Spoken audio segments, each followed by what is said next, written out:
મહત્વપૂર્ણ સમાચારથી કરીએ તો ભાજપમાં અન્યાય થતા હોવાના આરોપ સાથે મહેશ વસાવાએ રાજીનામું આપ્યું છે।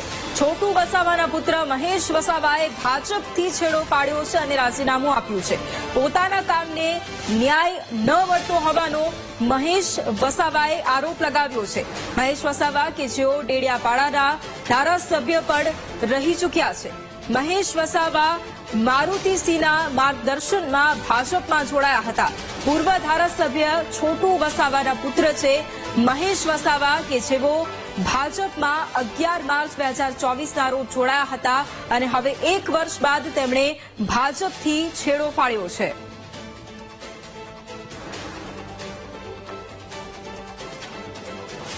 તો મહેશ વસાવા કે જે ડેડિયાપાડાના ધારાસભ્ય પણ રહી ચૂક્યા છે।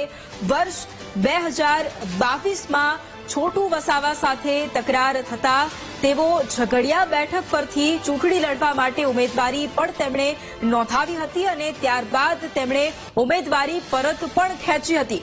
જો કે લોકસભાની ચૂંટણી આવતાની સાથે જ તેઓ ભાજપમાં જોડાયા હતા।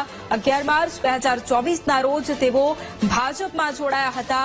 કમલમ ખાતે તેમણે ભાજપના પ્રદેશ અધ્યક્ષ CR પાટીલના હસ્તે કેસરીઓ પણ ધારણ કર્યો હતું અને હવે આખરે 1 વર્ષ બાદ એ આક્ષેપ સાથે કે તેમના કામને ન્યાય નથી મળી રહ્યું તે આક્ષેપ સાથે હવે તેઓ ભાજપ સાથે પણ છેડો ફાડી રહ્યા છે। BTPના અધ્યક્ષ પણ ભારતીય ટ્રાઇબલ પાર્ટીના અધ્યક્ષ પણ મહેશ વસાવા રહી ચૂક્યા છે।